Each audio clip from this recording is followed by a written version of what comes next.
रूस और यूक्रेन का युद्ध, वर्ल्ड वार की संभावना। सभी नेताओं के लिए आर्मी में सर्विस देना जरूरी हो। युवाओं को आर्मी में भर्ती किया जाए, आधुनिक टेक्नोलॉजी के हथियार बनाए जाएं, सांसदों का जो खर्च है वो खत्म किया जाए। इन सब का एक ही समाधान है। वाहिगुरु जी का खालसा, वाहिगुरु जी की फतेह। आज हम रूस और यूक्रेन के युद्ध को देखते हुए जो वर्ल्ड वार की संभावना हो रही है, वर्ल्ड वार शुरू होने की, और जो अमेरिका द्वारा सुप्रीम पावर बने रहने की जो राजनीति खेली जा रही है, उसे देखते हुए भारत सरकार को कुछ नियम बनाने चाहिए और आज हम उसी पर विचार करेंगे।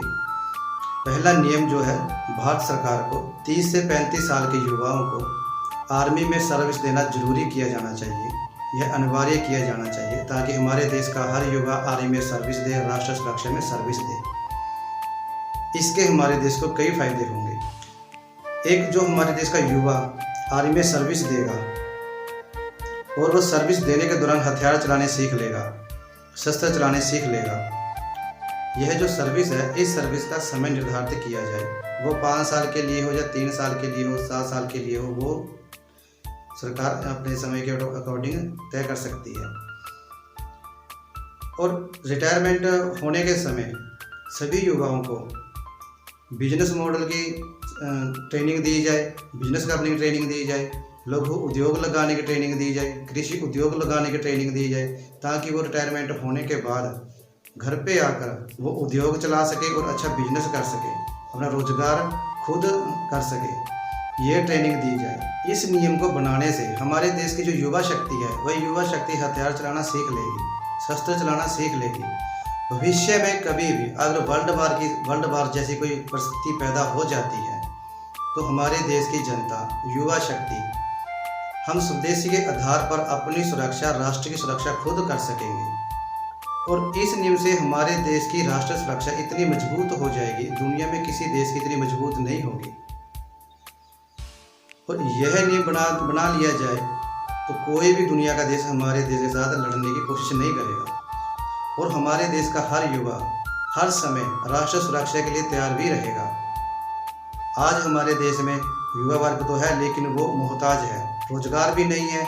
और रोजगार भी मिल जाएगा और वो खुद के पैरों पर भी खड़े हो जाएंगे, उनका बिजनेस भी चल जाएगा, हमारे देश की मजबूत सुरक्षा बन जाएगी।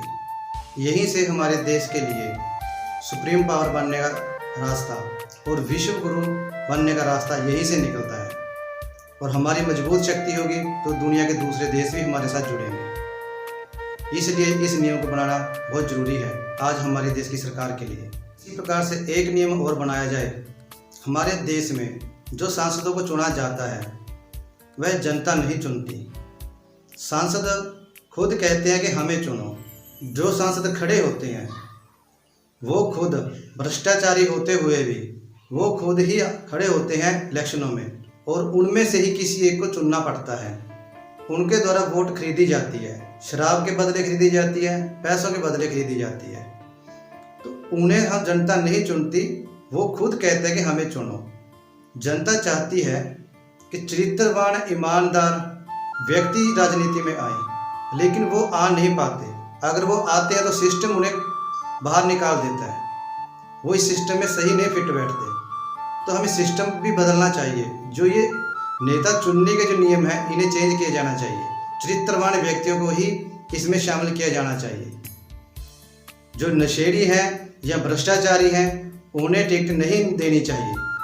ये नियम भी बदला जाना चाहिए सरकार के द्वारा, ताकि जनता ईमानदार व्यक्तियों को चुने और जो हमारे देश में अंग्रेजों की गुलामी आज तक चल रही है, उस गुलामी को ख़त्म किया जा सके। भ्रष्टाचारी नेता इसे ख़त्म नहीं करेंगे। एक ये नियम बदला जाना चाहिए, ये नियम लागू किया जाना चाहिए सरकार के द्वारा। इसी प्रकार से आधुनिक समय में नए हथियारों का निर्माण किया जाना चाहिए। जो नए हथियार हैं वो हथियार नए बनाए जाएं, और इससे हमारे राष्ट्र की सुरक्षा मजबूत होगी। जो हमारी सेना है उनके पास नए हथियार होंगे, नई तकनीक के हथियार होंगे और मजबूत सेना होगी। ये निर्माण और किया जाए, नए हथियार बनाए जाएं, नए शस्त्र बनाए जाएं, आधुनिक टेक्नोलॉजी के अनुसार बनाए जाएं। इसी प्रकार से हमारे देश के नेताओं को जो सांसद चुनते हैं उनके लिए आर्मी में कम से कम 3 साल की या 5 साल की सर्विस देना जरूरी होना चाहिए। जो व्यक्ति सांसद के लिए चुनाव लड़ रहा है उसके लिए आर्मी में सर्विस देनी जरूरी होनी चाहिए, ताकि उन्हें पता चले कि जो फौजी होते हैं वो मरने के लिए होते हैं या राष्ट्र की सुरक्षा करने के लिए होते हैं। ये राजनेता कह देते हैं कि फौजी तो मरने के लिए ही होते हैं। अगर वो मरने के लिए होते तो इन्हें पता चले कैसे मरा जाता है बॉर्डर पे गोलियों से। तो इनके लिए आर्मी की सर्विस देना जरूरी होना चाहिए, ताकि इन्हें पता चले कैसे राष्ट्र की सुरक्षा होती है। वो हमारे लिए शहीद होते हैं, लेकिन इनके लिए तो वो मरते ही हैं। इन्हें कोई गम नहीं होता कि कोई फौजी हमारा मरा या शहीद हुआ। जिनके परिवार के भाई शहीद होते हैं उन्हें पूछे देखिए वो शहीद होते हैं या मरते हैं। इसी प्रकार से हमारे देश के सांसदों को जो सैलरी मिलती है, पेंशन मिलती है और सुख सुविधाएं जो मिलती हैं वो सब बंद कर देनी चाहिए, क्योंकि राष्ट्र की सेवा करना यह सेवा का क्षेत्र है, ना कि एक बिजनेस का। आज हमारे देश के नेताओं ने, भ्रष्टाचारियों ने सबसे बड़ा बिजनेस इसी को बनाया हुआ है, तो इसे बदला जाना चाहिए। ये जो सैलरी इन्हें मिलती है वो सब बंद कर देनी चाहिए। हाँ, हो सके तो इन्हें प्रति महीना कुछ रकम दी जाए परिवार चलाने के लिए, 10,000, 20,000, 15,000, कुछ निर्धारित की जाए रकम, वो सैलरी की जाए, ठीक है।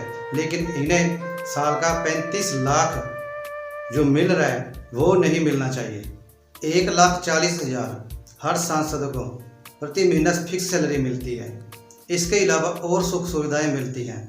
दोनों को मिला के, फिक्स सैलरी और सुख सुविधाओं को मिलाकर, और 1 साल की रकम इन्हें 35 लाख रुपए मिलती है एक सांसद को, और 5 साल में एक सांसद को 1,75,00,000 रुपए मिलते हैं। 1,75,00,000 रुपए बहुत बड़ी रकम होती है, एक सांसद को मिलते हैं। और हमारे देश के अंदर 543 सांसद हैं। हमारे देश में मौजूदा समय 545 सांसद हैं, और इन सभी सांसदों को 953 करोड़ रुपए 5 साल में मिलते हैं। 953 करोड़ रुपए बहुत बड़ी रकम होती है। इतनी जनसंख्या नहीं हमारे देश की जितनी बड़ी रकम है। ये जो रकम इन पे खर्च हो रही है ये टैक्स के द्वारा इकट्ठी की जाती है। हम लोगों से टैक्स लिया जाता है, वो रकम है, और उस रकम को ये इस तरह से इकट्ठा करते हैं। इसे खत्म किया जाना चाहिए। ये फालतू का खर्च है इनके ऊपर। इन्हें फिक्स सैलरी होनी चाहिए 15-20 हज़ार रुपये। जितनी फौजी की तनख्वाह है, जितनी फौजी को सैलरी मिलती है प्रति महीना, उस सैलरी से 10,000 कम इनकी सैलरी होनी चाहिए। इनकी देश के अंदर कोई भी सर्विस हो, हर सर्विस फौजी भाइयों की सैलरी से कम होनी चाहिए। 5,000, 10,000 कम सैलरी होनी चाहिए, क्योंकि वो वहाँ पर रक्षा करते हैं, देश की, राष्ट्र की सुरक्षा करते हैं, अपनी जान हथेली पे रख के। भारत के अंदर किसी की जान नहीं जाती सर्विस करते हुए, उन्हें कोई रिस्क नहीं है।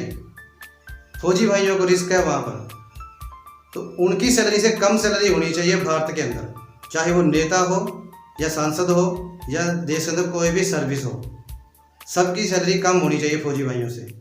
इसी प्रकार से और भी कई प्रकार की सुविधाएं होती हैं इन नेताओं को, जो अब तक बताया है। इसके अलावा वो इसमें शामिल नहीं है।